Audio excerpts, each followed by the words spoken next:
Welcome to TV 24 news. Nellore జిల్లా బుచ్చిరెడ్డిపాలెంలోని భగత్ సింగ్ కాలనీలో పర్యటించి ఈ నెల 20వ తేదీ నుండి 24వ తేదీ వరకు నెల్లూరులో జరిగే సిపిఎం పార్టీ 27వ మహాసభలను జయప్రదం చేయాలని, నెల్లూరు నుండి బయలుదేరుతున్న ప్రచార జాతను జయప్రదం చేయాలని సిఐటియు మండల కార్యదర్శి చెల్లాకొలుసు మల్లికార్జున కోరారు.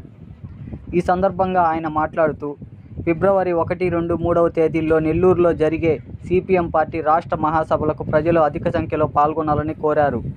ఈ మహాసభ సందర్భంగా 3వ తేదీన నెల్లూరు పట్టణంలోని భారీ ప్రదర్శన బహిరంగ సభ జరుగుతుందని, ఈ సభకు రాష్ట్ర, జాతీయ నాయకులు పాల్గొంటారని ఆయన తెలిపారు. సోమవారం 3 గంటలకు ప్రచార జాతను ఆర్టీసీ బస్టాండ్ వద్ద స్వాగతం పలకాలని ఆయన కోరారు.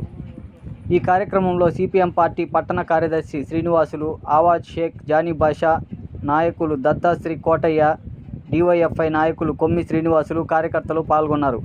ఇలాంటి మరిన్ని సరికొత్త ఎక్స్క్లూజివ్ వార్తల కోసం మన టీవీ 24 న్యూస్ ఛానల్ ఒక లైక్ చేసి సబ్స్క్రైబ్ చేసుకోండి. ఎప్పటికప్పుడు సరికొత్త ఎక్స్క్లూజివ్ వార్తలతో టీవీ 24 న్యూస్.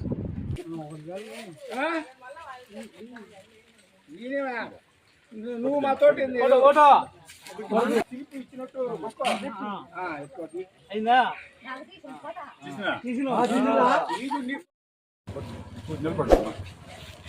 నెంబర్ రాసు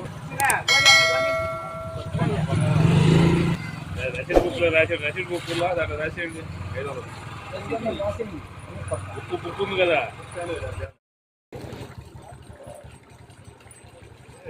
సుమారు శంకర మీరు పేర్లు రాస్తే కదా.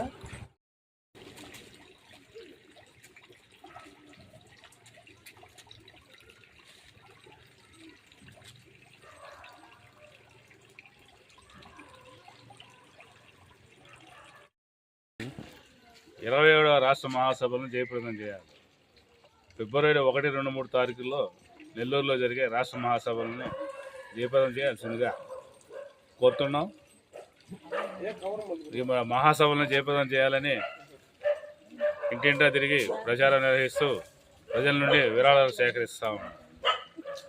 అదేవిధంగా రేపు అంటే 20వ తారీఖు నుంచి 24వ తారీఖు వరకు జిల్లాలో 27వ మహాసభల్ని జయప్రదం చేయాలని ప్రచార జాత జరుగుతూ ఉంది. ఆ క్రమంలో ఆ గ్రామాలకి వచ్చినప్పుడు ఆ ప్రచార జాతాన్ని కూడా ప్రజలు, అభిమానులు, సిపిఎం పార్టీ కార్యకర్తలు, నాయకులందరూ పాల్గొని జయప్రదం చేయాలని సందర్భంగా కోరుతూ ఉన్నాం. ఈ మహాసభల్లో కేంద్ర రాష్ట్ర ప్రభుత్వాలను అవలంబిస్తున్న ప్రజా వ్యతిరేక విధానాల మీద పార్టీ ఏ విధంగా నిర్ణయాలు తీసుకుంటుందో తదితర అంశాల మీద చర్చలు జరుగుతాయి. అందువల్ల ఈ మహాసభల సందర్భంగా 3వ తారీఖు జరిగే బహిరంగ సభల ప్రదర్శనకి జిల్లా వ్యాప్తంగా అధిక సంఖ్యలో ప్రజలు పాల్గొని జయప్రదం చేయాల్సిందిగా ఈ సందర్భంగా మేము కోరుతా ఉన్నాం.